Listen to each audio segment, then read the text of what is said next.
incredibly likely to be on the EOC, but we have not been doing well when they come up. So I'm going to give you today's packet. If you just want to flip to the back of this, you can write down. The first one, if you know what it's asking, it's actually not that hard, but if you don't know, then you're kind of in trouble. What is it saying when I ask you to find f of -2? Yeah, put the 2 in for x. All right, let's be smart about it. Oops. If we are struggling with like order of operations and those kinds of things, what resource can you use? Where's this at?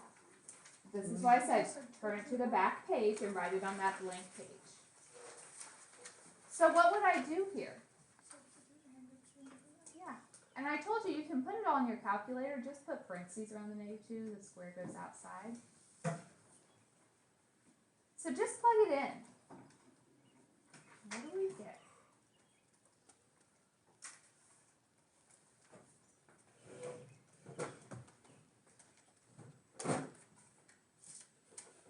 What does it equal?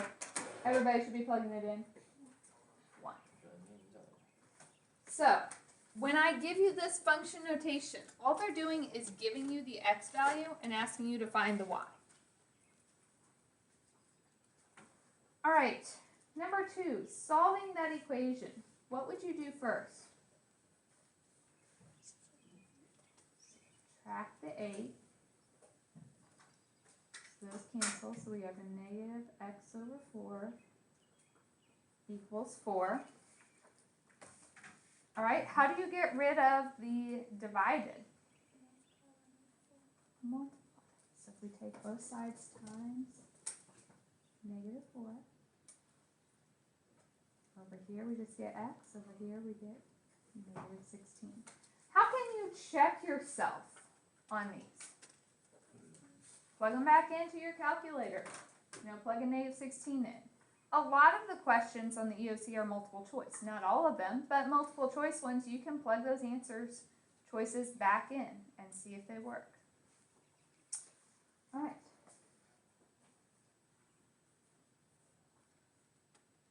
Number 3.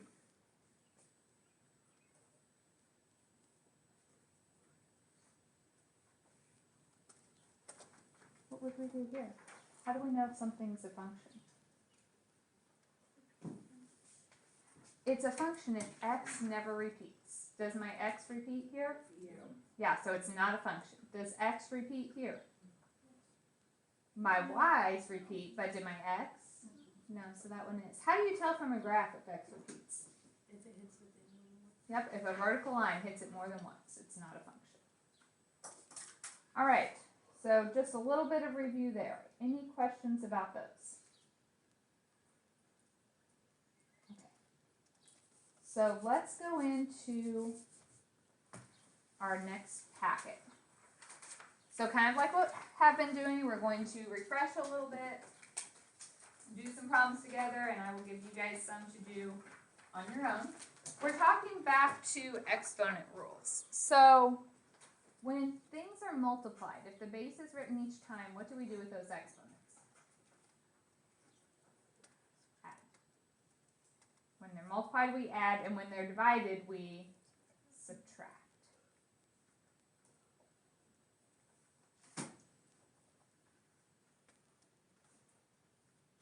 If it's a power to a power, what do? Multiply. And what does a negative exponent do? Moves it to the bottom.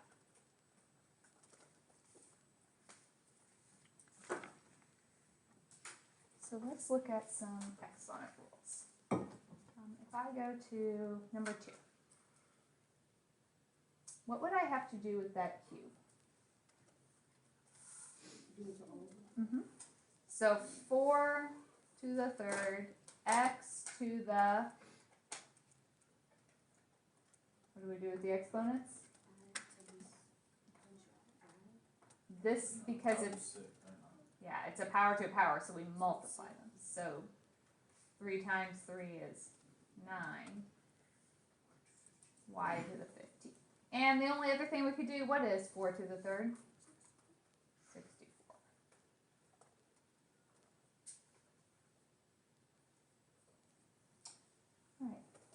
if I look at number 4. Okay, something to be very careful of. If you have a negative 2 squared, if you put that in without parentheses, it will give you a negative answer.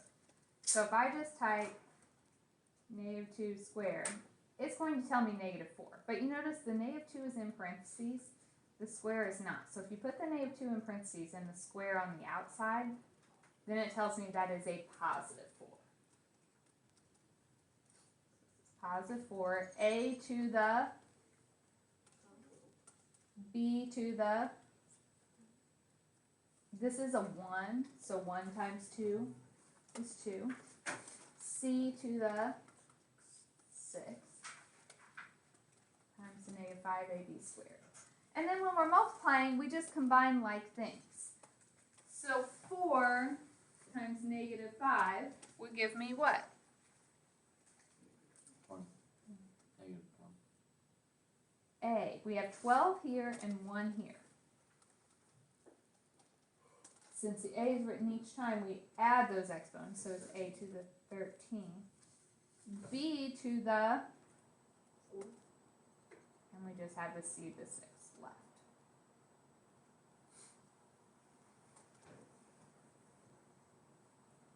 Do you guys remember doing these? Let's try at least one more. How about number 6?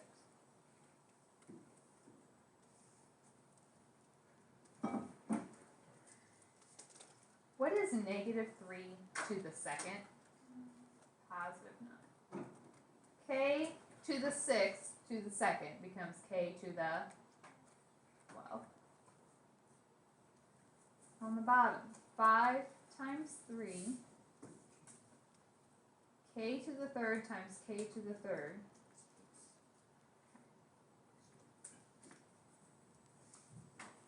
Nine over 15, what does that reduce to? Alright, with the k's, what do we do with our exponents? Subtract. So 12 minus 6, 6. And would that be on the top or the bottom? Top, because we had more on top, so it'll end on top. Alright, obviously I have a lot of examples here. Do I need to do more? No? We feel okay with that? Let's go down to problem 14.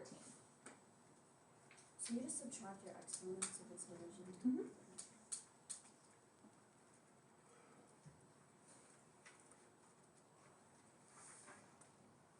What do I have to do here?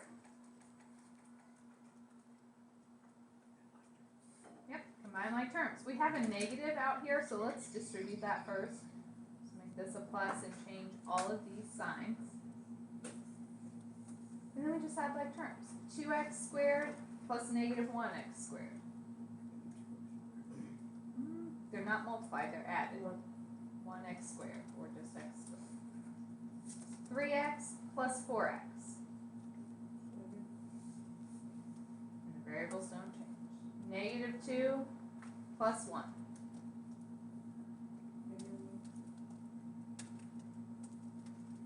So just combining like terms.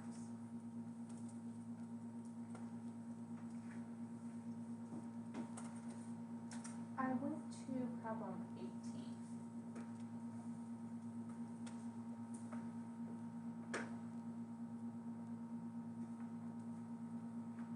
What would I need to do first there? We have to do the multiplication, the distributing first. So the first one we have to distribute to 8p. So what is 8p times p squared?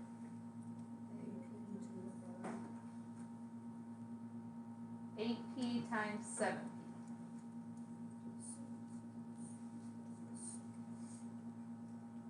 8p times negative 2.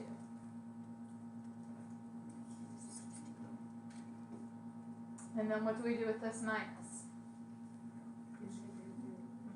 So it becomes, you can make it a plus if you want, and make these negative, so negative 9p to the 3rd plus 2p squared. Right, Alright, now we add like terms. 8p to the third plus negative 9p to the third.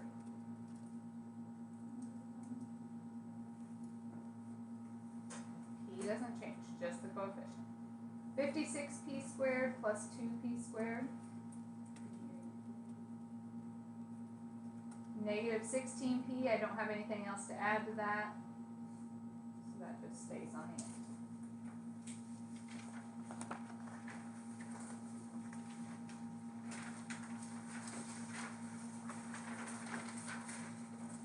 Any questions so far? Alright, what if I gave you number 22. Let's do that.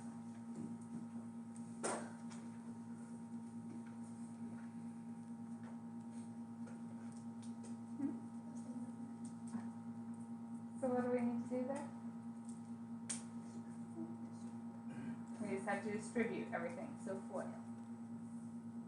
So 2k times 3k is 6k to the second. 2k times negative 4, negative 8k. Negative 5 times 3k, and negative 5 times negative 4. And then we have like terms.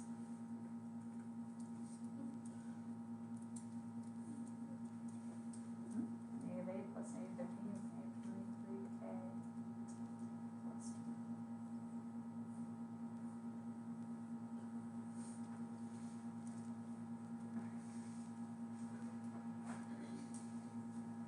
Do we need to do another multiplication problem? Okay. Let's try a division. Number 28. If we are dividing those, what do we have to do? It's each one over the bottom. Okay, it's up to you if you want to write this, but I'm showing you exactly what I'm doing.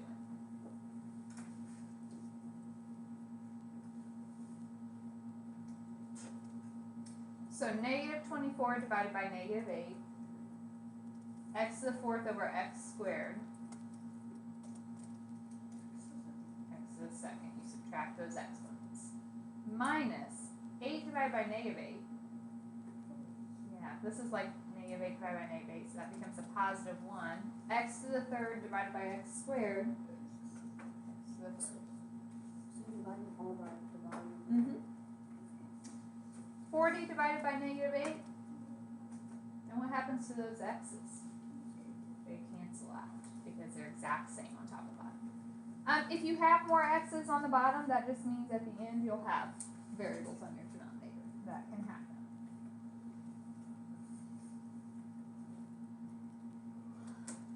Alright.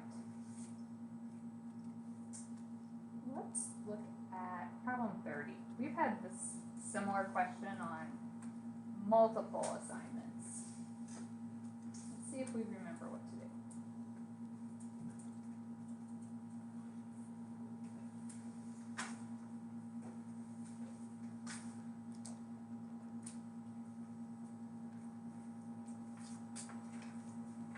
If I want an area, the area of the shaded region in simplest form, what do we have to do?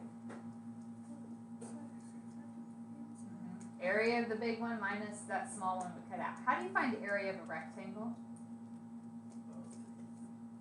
Length times width. So if we look at the big figure, the length times the width, so we just have to multiply those two pieces. So we get 8x squared plus 14x minus 12x minus 21.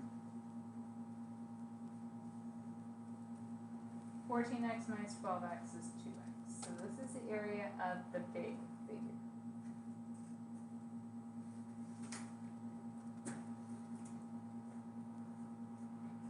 What's the small one?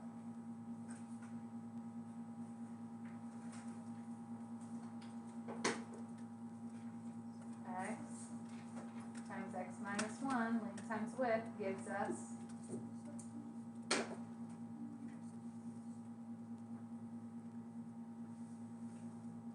and so now we subtract the big one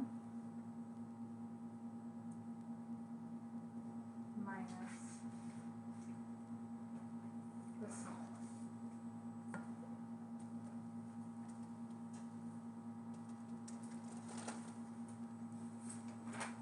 Combining like terms, we do have a minus, so if we distribute that, 8x squared minus x squared, so that's like 8 minus 1, which would give us 7x squared. 2x plus 1x is 3x, and then we have a minus 1.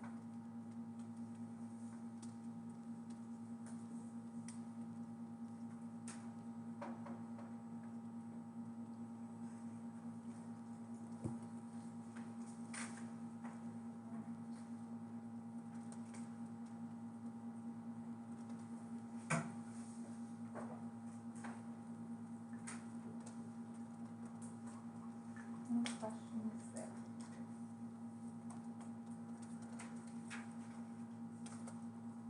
Let's go to the next page.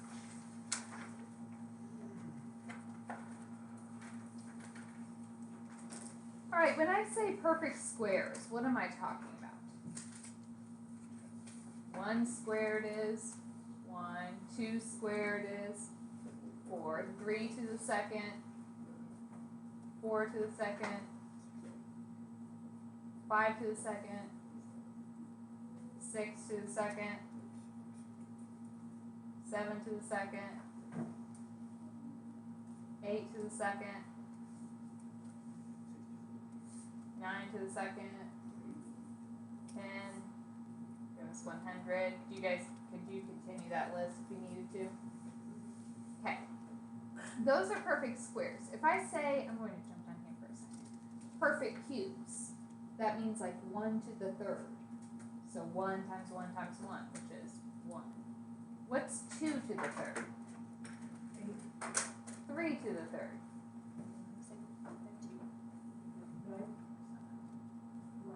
Because it would be 3 times 3 times 3.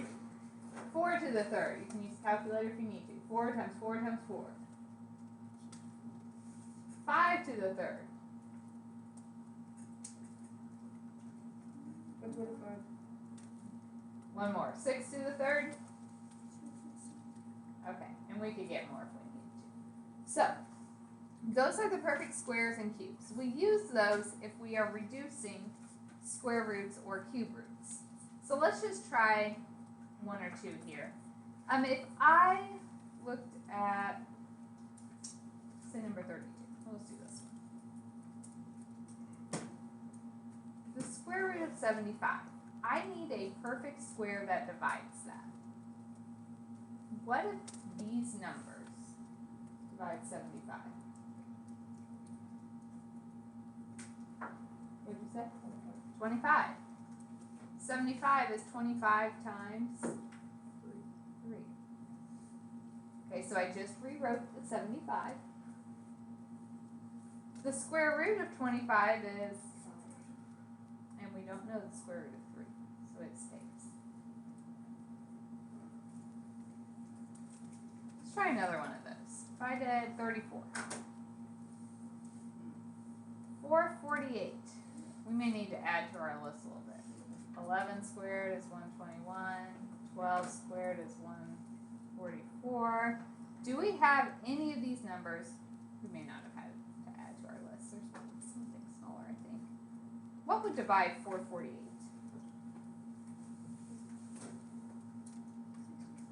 64.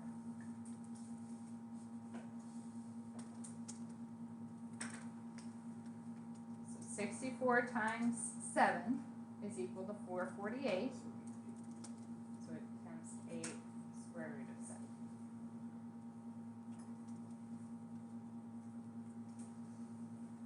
we do cubes, 48. I need a perfect cube. You notice it's a cube because it has that cube root symbol instead of a square root. So I'm looking at my list of cubes. What would divide that? 8.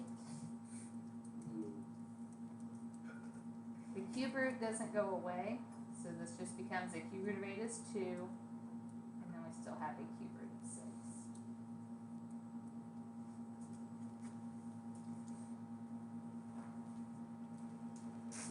Right? The cube root of 108. What could I break that into?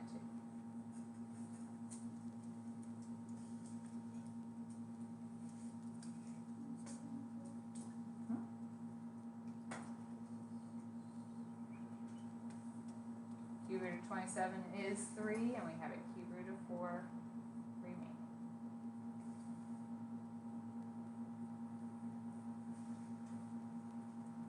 Are there questions on those?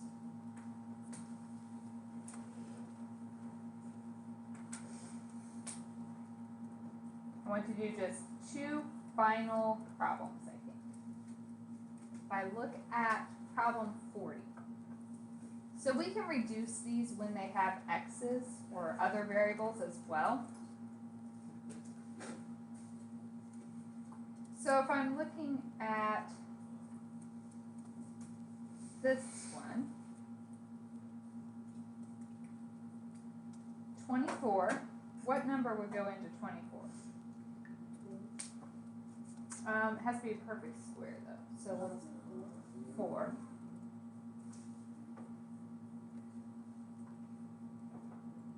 So the square root of 4 is 2. We can't do the square root of 6, so it stays. If you have 2 x's, remember a square root is like saying how many groups of 2 can you make? So if we have 2 x's, how many groups of 2 can we form? If you have 2 socks, how many pairs do you get? A little concerned. If you guys have 2 socks, that makes 1 pair. So 1 x comes out in front.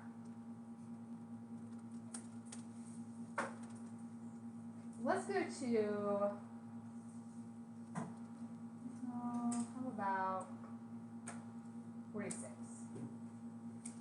What is the square root of 1 over 9? Do it on your calculator for me. Turn into a fraction. So that's 1/3. If you have 2 x's, how many pairs can you form? 1. If you have 10, how many pairs can you form? 5. Do we have anything left over? No, so there's no more square root on that one. Final example of the day, problem 48. 147. Break that up into a perfect square. What's this like 3? That's why I'm doing this one.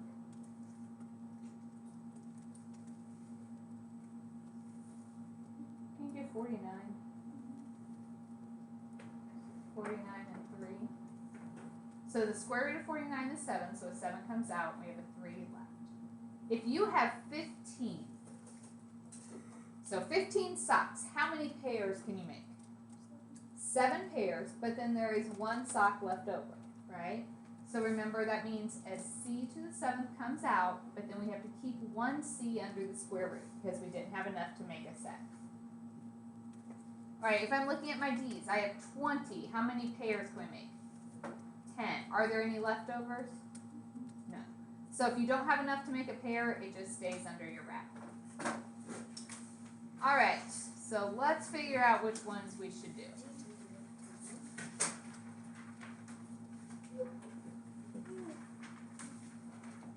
Let's do 7.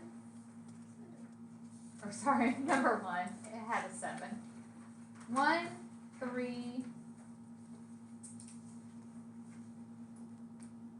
9,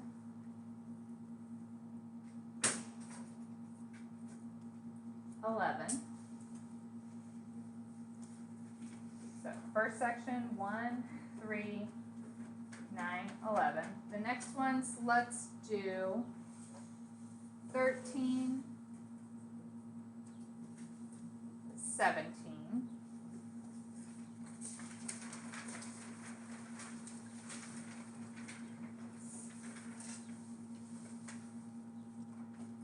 $19.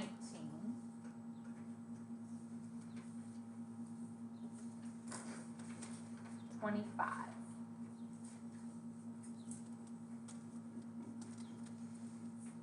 $27. $29. And the last page, let's go ahead and do 33, 35, 37, the 29, that should be a 39, that's a typo, sorry about that, 41, 45,